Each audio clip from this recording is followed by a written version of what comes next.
दोस्तों, आज के भारत देश की कल्पना हमारे स्वतंत्रता सेनानियों को याद किए बिना अधूरी है। आज कई लोग इंदिरा गांधी की पुण्यतिथि को याद कर रहे हैं, लेकिन उनके साथ हमें इन देश के महान नेता सरदार वल्लभ भाई पटेल को भी नहीं भूलना चाहिए, जिनकी वजह से आज भारत देश इतना बड़ा और विस्तृत है। तो दोस्तों, आज के इस वीडियो में 600 देशी रियासतों को भारतीय संघ में मिलाने वाले नेता सरदार वल्लभ भाई पटेल के बारे में जानेंगे। दोस्तों, ये वीडियो बहुत इंटरेस्टिंग होने वाला है, तो कृपया इस वीडियो को पूरा जरूर देखें। मैं सौरभ भार्गव, आप देख रहे हैं जी हिस्ट्री।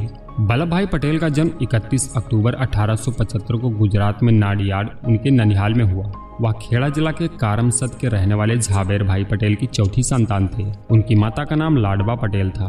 बचपन से ही वह बहुत मेहनती थे। उन्होंने वकालत की पढ़ाई पूरी की और जिला अधिवक्ता की परीक्षा में उत्तीर्ण हुए, जिससे उन्हें वकालत करने की अनुमति मिली। अपनी वकालत के दौरान उन्होंने कई बार ऐसे केस लड़े जिसे दूसरे निरस और हारा हुए मानते थे।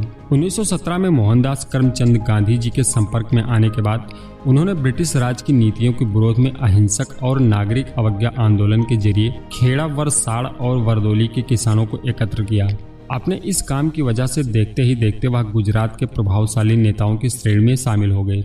गुजरात के वरदोली तालुका के लोगों ने उन्हें सरदार नाम दिया और इस तरह वह सरदार वल्लभ भाई पटेल कहलाने लगे। सरदार वल्लभ भाई पटेल को नवीन भारत का निर्माता भी माना जाता है। सरदार वल्लभ भाई पटेल राष्ट्रीय एकता के बेजोड़ शिल्पी थे। देखने में बेहद शांत और स्वभाव के नरम वल्लभ भाई पटेल समय के साथ अपने स्वभाव में बदलाव के लिए जाने जाते हैं। भारत के प्रथम गृह मंत्री और प्रथम उप प्रधानमंत्री सरदार वल्लभ भाई पटेल को लौह पुरुष का दर्जा भी प्राप्त था। कई लोगों का मानना है कि अगर महात्मा गांधी ने अपना नेहरू प्रेम नहीं दिखाया होता तो देश के प्रथम प्रधानमंत्री जवाहरलाल नेहरू नहीं बल्कि सरदार वल्लभ भाई पटेल होते। आजादी के समय कांग्रेस के अंदर जवाहरलाल नेहरू से भी ज्यादा पकड़ सरदार वल्लभ भाई पटेल की थी। सरदार वल्लभ भाई पटेल के कार्य के सभी प्रशंसक हुआ करते थे, लेकिन वे गांधी जी की इच्छा का सम्मान रखते हुए दूसरे नंबर पर रहकर संतुष्ट थे। इतिहासकार मानते हैं कि वर्ष 1945 और 1946 में भारतीय राष्ट्रीय कांग्रेस के अध्यक्ष पद के लिए सरदार वल्लभ भाई पटेल एक प्रमुख उम्मीदवार थे। अगर चुनाव होते तो साफ था सरदार वल्लभ भाई पटेल जीत जाते, लेकिन गांधी जी यहां हस्तक्षेप कर नेहरू जी को अध्यक्ष बनवा दिया। कांग्रेस अध्यक्ष के रूप में नेहरू जी को ब्रिटिश वाइस राय के अंतरिम सरकार के गठन के लिए आमंत्रित किया।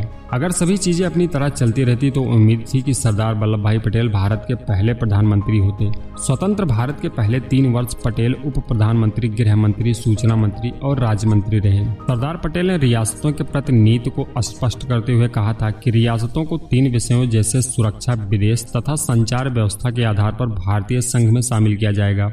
इसके बाद सरदार पटेल ने एक नामुमकिन से कार्य को सफल कर दिखाया। देश की 600 छोटी बड़ी रियासतों को उन्होंने भारत संघ का हिस्सा बनवाया। 15 अगस्त 1947 तक हैदराबाद, कश्मीर और जूनागढ़ को छोड़कर शेष भारतीय रियासतें भारत संघ में सम्मिलित हो चुकी थी। ऐसे में जब जूनागढ़ के नवाब के विरुद्ध विद्रोह हुआ तो वह भागकर पाकिस्तान चला गया और जूनागढ़ भी भारत में मिल गया। जब हैदराबाद के निजाम ने भारत में विलय का प्रस्ताव अस्वीकार कर दिया तो सरदार पटेल ने वहां से भेजकर निजाम का आत्मसमर्पण करा लिया। कश्मीर पर नेहरू जी के हस्तक्षेप की वजह से आज तक यह राज्य भारत के लिए एक सरदर्द है। नेहरू ने शुरू से ही सबको एक साथ लेकर चलने की रणनीति बनाए रखी और इसी कारण उन्होंने जम्मू कश्मीर को विशेष राज्य का दर्जा देते हुए इसके एकीकरण का मामला अपने हाथों में रखा। नेहरू जी अगर चाहते तो वह कश्मीर को भी सरदार पटेल को सौंपकर उसका पूर्ण विलय बिना किसी शर्त पर करा सकते थे, जिसके बाद मुमकिन था आज घाटी में खून की नदियां न बहती। सरदार पटेल का निधन 15 दिसंबर 1950 को मुंबई में हुआ था। आज हमारा समाज ऐसे ही लौह पुरुष की तलाश में है जो समाज में किसी भी कीमत पर एकता लाने में सफल हो। तो दोस्तों, इस वीडियो में बस इतना ही। मिलेंगे किसी नेक्स्ट वीडियो में किसी और इंटरेस्टिंग टॉपिक को लेकर। ये वीडियो आपको कैसी लगी हमें कमेंट्स में जरूर बताएं और ऐसे ही अमेजिंग और इंटरेस्टिंग हिस्टोरिकल वीडियो देखने के लिए आप हमारे चैनल जी हिस्ट्री को सब्सक्राइब जरूर करें।